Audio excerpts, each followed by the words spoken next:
Jay, welcome to the Moon at Dawn podcast. Nice to speak to you again. Yeah, thanks for having me, Chris. Super excited to chat about creator and influencer marketing today. Absolutely. Well, before we jump into some of the questions that I had, do you mind just giving a quick overview to your experience and what you're up to now? Yeah, so a little bit about my experience. I am an early stage marketer. I guess I've kind of been typecast as that. Right now, full time, I'm working at a recruiting agency leading marketing over there as basically the first marketing hire coming in, setting everything up. Outside of that, I also help run a software company with a co-founder. We do AI for audio and video content. So like if you have a podcast and you're trying to turn it into like a LinkedIn post, pull out key quotes, all of that stuff. That's what the product does. And yeah, just super excited to chat. I've worked with creators a lot. This is my second kind of software company that's working a lot better than my first one that I worked on. But yeah, I've tried to always figure out and leverage creators and all of that stuff. So excited to chat about the topic today. Perfect. Well, so let's just jump into the first question I had, which is around like how you think about. Well, you said influencers, so you said creators. I referenced the term influencers. So just thinking about how you think about creators and influencers, like how do you go into a specific how do you think about the strategy? How do you think about the role of a creator for your specific problem or challenge or company that you're working at? Are you able to give us an example of a recent creator strategy that you had? Yeah. So the big thing that I always lead off with, and I love to, I'm hoping maybe I can put my name around the term, I guess, since I coined it. But I always like to talk about creator product fit a lot. So, everyone knows what product market fit is and all of that stuff. But there's this idea of creator product fit. And anytime I try and work with the creator, it's something that's probably sits right at the top of my program and my campaign. And that is that you have to find creators that can genuinely work with your product. I think that's super key. It has to come across as authentic. I think this goes back to B2C and influencer creator marketing, which is light years ahead still of B2B Mm. influencer creator marketing and what creators found over there. So a little bit more context around my background too is before I'm working on the things that I'm working on right now. I spent about a little over a year working at a B2C direct to consumer kind of like influencer marketing platform. So I learned a lot about how those partnerships worked and what the kind of exchange was and saw a little bit of an evolution as well. And so the big evolution over there was, instead of just, paying creators for posting, it was really around, having authentic relationships and finding creators that could authentically promote your product. Just because, if you're there and let's say, I live in the marketing space, right? So if someone comes to me and gives me like an engineering related product and asks me to plug it out, like, sure, maybe I have people that are engineers that I'm connected with and stuff like that, but that's going to feel very inauthentic. Or, if I haven't used a product before, that's probably going to really show when, someone inevitably messages me and ask me like, hey, like, what did you think about this feature? How does it work for this use case? And that kind of stuff. So I think, where it really starts is you have to have creator product fit. And that means working with creators that can genuinely use your product. Maybe they're not using it right now necessarily, but they could become a user or customer of your product, or they are already. So I think that's the biggest place to start at. Well, there's a good chance I'm going to steal that phrase in the future. Create a product fit. So you said some stuff there that kind of dovetails quite nicely into the next question I had. So you referenced that creator sits at kind of the top of the tree when thinking about your go-to-market strategy. So historically, with how you thought about your go-to-market motion and with some of the brands and companies and working for yourself, do you have influencer marketing like underpin an overarching strategy, or has it complemented? Like, what kind of role does it fit within an overarching go-to-market motion for yourself and some of the companies that you worked at? Yeah, I think it depends what you're kind of working on and selling, honestly, and where you are in terms of how much that strategy plays into your overall strategy. For me, I think it's one of the it's and that's like every strategy, right? It depends on like Mhm. whatever you invest in it is what you're going to get out of it. So I think it can become one of your top producing channels personally, but it's really having the right organization and system around it, more than anything. So you have to set up that process, and what that process looks like is figuring out a way to identify those creators and influencers that you want to work with. Where do you find those? Like we could talk about that too a little bit, and then figuring out like a strategy. You really have to treat it as like the same way. I kind of say it's like very similar to how someone runs like paid ads, essentially, to an extent where like there is that constant testing motion that's going on, and you're working on generating new creative and stuff like that. It's very similar in that sense. But yeah, I think in terms of where it fits into your overall strategy, first of all, it depends on do I have creators in my space? How many creators are there? What are the people I can talk to? And then really figuring out like how do like are what are they creating on? Are people following? Is it still too early? Is it the right time to engage this channel? But I do think like in terms of impact, it depends on the product, but if there are creators in your space around it, like I live in the marketing world a lot, so there are a lot of marketing creators. Chris, I know you know a lot of marketing creators. I think at that point it can be one of your top channels, and at least also, if not this place that you're spending the most money on it, the place where you're probably finding the most ROI for dollars spent.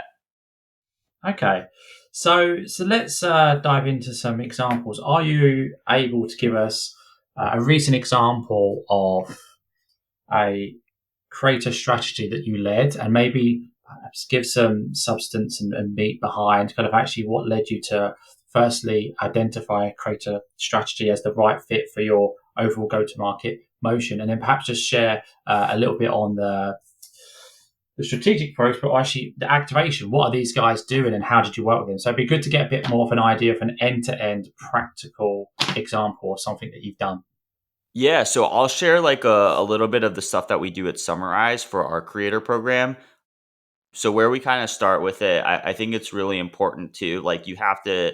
It's not like yeah we're all on social, like obviously like that's where a lot of communication channels are going to go. But I think it's really important to have that structure in place. So a couple things that we do is we have a page too that kind of like outlines our creator program. I think it's really important to create like a creator brief essentially. The creator brief should typically include information on what the creator program is, how if there's going to be any sort of compensation, whether that's monetary or whether that's free product or whatever you agree to over there. Like there should be some of that stuff. You should include examples of what the content is that you're looking for. What are some of the things that you want to focus on in terms of guidelines? Nothing super specific. Like I always recommend in terms of whenever you set up a creator program and you're going to go engage creators and ask them to make content for you, it's got to be a little bit like a loose guidelines. Like there are certain things that you want to hit on. So for instance, like for Summarize specifically, we do want to make sure they say like, hey, like Summarize does like audio and video content repurposing, right? We're like built for like podcasts, webinars, interviews. We take your content, we turn it into text-based content, like, turning it into a LinkedIn post or creating a blog out of it or pulling out the key quotes. Like, so those are some of the, like kind of like non-negotiables in terms of like, how the product works itself. But then in terms of the voice and how you organize that, that should ultimately be up to the creator. So I always like to make sure and include that in my creator brief as well. So I think that's a really key thing. And then in terms of, getting really like, in the weeds over here on details, the other thing I like to set up is I like to set up a little bit of a CRM for my creators as well. So typically what I'll do is, I'll make a list of, first of all, creators that maybe I'm interested in engaging with. And then once they're onboarded, obviously marking them as onboarded as well. Once they kind of agree and say like, hey, I'm interested in this, I'm interested in working together. So having that, I think, is really important with a little bit of data around it, like, how many followers do they have, what audience are they targeting, maybe a few recent post examples, all of that stuff. So I think that's a really important element of it. And then really having templates around like, hey, how are we going to reach out to creators? Also, you need to really have tools built around how are you going to collect this content and figure out and organize. If you are doing a payment strategy, like that's what we've done at Summarize is, we have this creator program where, once we kind of identify those creators, we reach out and we engage with them. We do compensate them with monetary compensation. And so it's about how do I collect that information? So you can either use like a type form or an Airtable. I like to use one of those to basically like, hey, once you submit your post, this is where you're going to put that, and you can put that in your creator brief as well. You basically just need a way to collect that, and then also put that information and data together. Right? It's not just about like, hey, they posted, cool. Like you really need to systemize this the same way that you'd systemize something like paid media, and that means asking them for impressions the week after, so that way you can record that data, figure out what's working, what's resonating, and then figure out how to scale that. Right. Same thing with like, I recently started doing Facebook ads for Summarize, and so a big part of that is once you figure out the ads that are working, it's like okay, or the audience that's working is like okay, how do I make more creative for this audience set, and how do I figure out how to spend more money around this and kind of like mix and match that together. So those are some of the things that like in terms of like the logistics side is like you really want to make sure you have that tracking and analytics set up, build out any sort of automation that you can in terms of like managing the workflow, and then also just having that information there in like a creator brief and stuff like that. So those are some kind of like tactical things to kind of dive into. I hope that answered your question a little bit. It's exactly what I wanted. We want to get into the weeds. We want to get into logistics. So stay in put for now. So thinking about reaching out to creators, what message and themes have you seen work really well? Because presumably you've tested lots of different hooks and messages to try and entice people to get in touch, to avoid getting lost in inboxes on LinkedIn. Like what message is standing out to get people enticed to work with you? Yeah, I think the best place to usually start, and this is like what I recommend as well, is if you have existing people, either A, that have posted about your product or have used your product. That's like the best place to start. So in terms of messaging over there, it's usually, hey, like I know you've been actively like using the product. We just launched this creator program. Are you interested in participating? And I'll send them over the creator brief and things like that. Like I do mention that it is for us. Like I always mention that it's paid. There's a few other ways of compensation that we can kind of talk about as well outside of just cash payments. But yeah, so that's usually typically what I do is I'll kind of like intro and start with that. In terms of other messages that have worked, I've actually joined a couple of creator programs as well myself. And so one of the ones that has hooked me is usually if there's like, like I said, creator product fits the most important piece, right? So it's like, hey, would you be interested in using this product and trying it out? And we have a paid creator program. So I think, especially the compensation piece, I think is pretty important. And it doesn't have to be like monetary compensation always, or like pay to post kind of thing. But yeah, I would say leading with that, and kind of talking through that, it is a good way to kind of start, just because it's also like what's in it for the creator as well. Like Yeah. anytime you work together with someone, it's like you have to have like a mutual like exchange of value, right? So you get the value that you're going to get is you're going to get in front of their audience, and what's the value to them. So I think for any type of messaging, regardless, that's what you kind of have to figure out is, what is the value to the creator? Kind of lead with that on your message to really get them hooked in. Super interesting. So staying put still and thinking about the compensation that you referenced. So you talked about monetary values of paying someone to engage. Like how do you go about assessing how much to pay someone? Yeah, so I think ultimately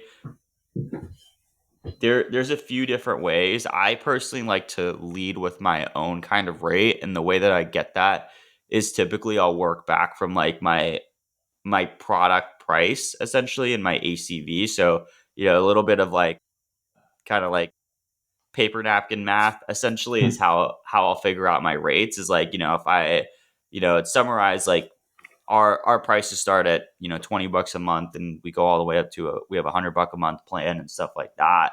And so I'll typically take like the average value of my customer and what I can kind of expect and how long I can kind of expect them to stick around and then work backwards from there and figure out. Usually I'll start with a rate, typically like around for 10K to 20K followers, which is where I typically like to play around in that space a lot more. Is I'll be closer to about like anywhere from like $100 to $200 per post. So typically like about like essentially we're talking about starting at $100 and maybe like $10 for every additional 1,000 followers. So that's where I'll typically start. But some creators have rates set already because they've worked with other companies. Some other creators don't have rates set. And so it's really figuring that out. And sometimes, so I think that's where like that mix of compensation or that mix of value can really come into play. And you've got to be like a good negotiator in that sense as well. Is like, hey, like, maybe I said I want to do, we'll pay you a 150 to post, right? Every time you post, and the creator comes back and says, hey, actually, like, my rates to do something like that are $250 or $300 or whatever, $500, whatever that is. I think from there it like starts to, sometimes you get that first offer accepted, great. If not, it's really trying to figure out, okay, how do we get to that number? Like, how are you arriving at that number? This is kind of how we're arriving at the number and what we're looking to do. And like, we're just looking to maybe test this out first and see if we can get our investment back and then see if it makes sense to invest more. So, hey, can we do something with, down the line where if it works, we can do like a bigger rate, or we can set like a target, or maybe if we're too different on prices, like maybe we can do like an affiliate play as well with that. Lots of different ways to kind of like think about compensation as well. Like, can we do like a product discount, right? Like maybe, like I said, create a product fit, right? So like the Hmm. creators that you should be working with should be able to use your product. And so, if I have a $50 a month product, like, can I give free access to this creator to be able to use it to help them on their workflow? I've experimented not in for Summarize specifically, but before like offering like super small amounts of equity as well for like early stage creators, like early creators to the process. Are there any co-marketing opportunities? Maybe you throw like a conference every year or like an event. Can you invite them over there? Can you potentially, maybe I host a conference and I can get them a free ticket at this conference or stuff like that. So you just kind of got to get creative a little bit. But yeah, in terms of compensation and rates, that's how I'll figure it out, is a little bit of paper napkin math essentially, and start at, what can I afford to pay for this creator? What am I expecting in terms of results, and just being realistic. So when looking at that compensation piece, ultimately you're looking at the ROI, but then thinking about that measurement and thinking about the 95 rule and actually how many people are going to see an influencer ad and immediately jump on to buy your products. Like how are you like measuring that effectively? So presumably you'll be looking at your overall kind of creator program, but how are you looking at specific creators and the value that they're driving? Yeah, so I think it ultimately does come down to revenue. Most of the times, I mean, and it depends too, right? What is your? It depends as a business too, what kind of runway you have, what kind of objectives you're kind of trying to reach as well, right? Like if you're a company that just raised, I don't know, like a $10 million round or a $20 million round, and you're really like, hey, you had like a handful of customers, and maybe you were at 7 figure ARR, but like it was only like a handful of customers, and now you really want to expand that out and get that name out, right? Like you can afford to probably spend more so on creators, on driving more of the top of the funnel, which is just the brand awareness piece. So it really depends on what your runway is and what your appetite for risk is, honestly, and what your appetite for some of that stuff is. Like, do I need to generate an ROI like immediately? Like, what am I looking at? Like a 1 month window, like payback, like 3 month payback. So, even with that paper napkin math, that's part of that equation, is figuring out what your payback period is that you need to have, for things to work. And then I think it kind of just starts out there too, in terms of determining, like, hey, what's the play over here. So ultimately I think it has to connect back to revenue at the end of the day. It just kind of depends on what is the payback period that I'm willing to kind of go off of, and what can I afford to pay, what's my appetite for risk over there. Okay. And then thinking about some of these individual creators that you've worked with, have you come across any particular challenges around going outside of brief, misalignment on execution and payment terms, perhaps not delivering to a specific time in, any challenges around any legal documents that you've co-created? What kind of challenges have you come up with some of the programs that you've ran? Yeah, I mean, in terms of challenges, me personally, I like to have, we've talked about a lot of different elements that you can use to kind of put around frameworks, and ultimately it determines like what that process is. And so like that's why when it comes to compensation and that value exchange, when I have my process, I do really like to focus in on, hey, we agreed on like this rate, or this is what our process is going to be. And once you submit that post, like that's when we'll try and work on that value exchange, like post that. So it really ultimately comes down to that. And if creators say that they want to be in the program and they sign up, and we get them onboarded and stuff like that, and they don't end up doing the work, then for us it's not like we're giving that compensation or value up front. So it really doesn't become, obviously, like, yes, it's a little bit of a challenge in terms of like we kind of expected and we're hoping to work with that creator, but ultimately it gives us an opportunity to maybe invest more in another creator that we weren't interested in this first round as much, or a creator that's doing really well that we want to just spend more money on. So I would say that that might be like the biggest challenge, and I wouldn't even say that that is much of a challenge, because it's really like, hey, when you go into this process, and we talked about identifying and finding creators, I think of it the same way that I think of like a sales funnel. Like, you have to identify a longer list of people that you want to work with than you're actually going to end up working with. Because same way, right? Like if I was hosting like a dinner or I was selling a product, I would reach out to X number of people, knowing that people are going to kind of drop off as they kind of come through the funnel, essentially. So that's kind of the same process that I try and run. But yeah, biggest challenge will probably be working with a creator, getting them onboarded and them not producing the post. But it usually doesn't happen too often, because like once you align those incentives properly, and I think that's what it comes down to, is, you know, aligning the incentives, having that mutual value exchange, the creator typically tends to deliver pretty well on that. Okay. And so staying with the theme of compensation, if you didn't have a budget to pay creators and influencers to work on your program, how would you apply thinking about developing a creator program in the absence of mandatory compensation?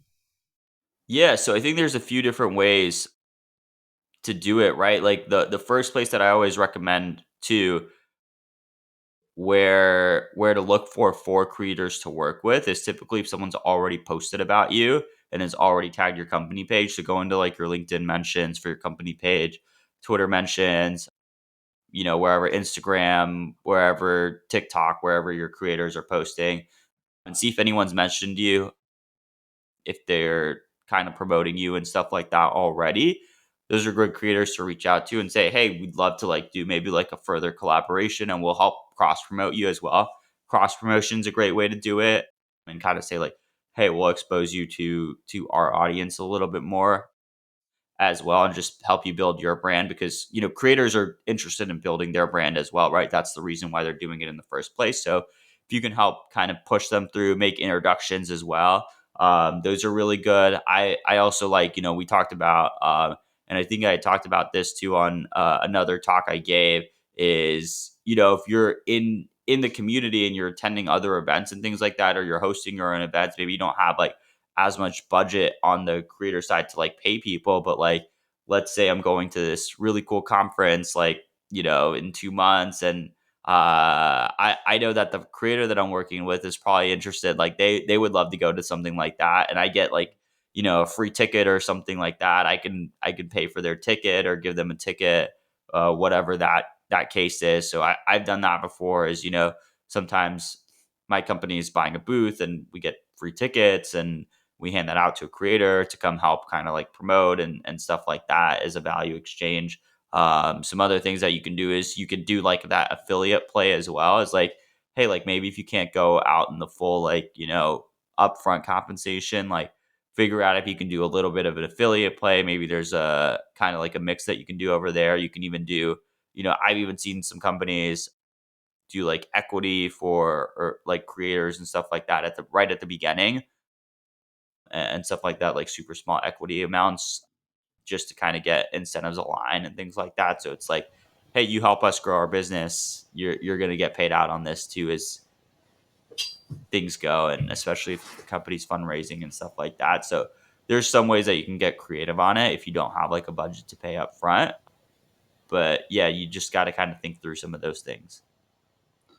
Fascinating. And then just one final question. What do you think's next for the creator economy, influencer marketing? What do you think's 2024 has in hold for influencers and creators? Yeah, I think we're starting to see it a lot right now, and that probably keyed into some of the questions that you had. Is I'm expecting to see a lot more structure around this kind of stuff, maybe some technology as well. I know there's a few agencies now that do kind of like manage, work with influencers, creators, and do some of that stuff on the B2B side. We've already seen that for a long time on the B2C side. So I expect some of that stuff to come over. And I guess in terms of like trends and predictions, I don't think I'm like the crazy predictor, but I guess like if you had to like figure out how like what it's gonna come to, is I would look at personally like what is going on in B2C influencer and creator marketing right now. And you can probably expect a lot of those things to come over to the B2B side. So like if I had to make a prediction, I would say there would be continued spillover. So maybe some of those things will happen and people will say I know how to predict things, but it's not really that. It's just that, that space is a lot more mature than the B2B influencer creator marketing world. And so I just truly expect a lot of those things to end up spilling over eventually. Agreed. Well, we'll leave it there. We'll leave it there, Jay. Thank you for coming on. This has been very insightful, and I look forward to chatting again soon. Yeah. Thanks for having me. Thanks, Jay.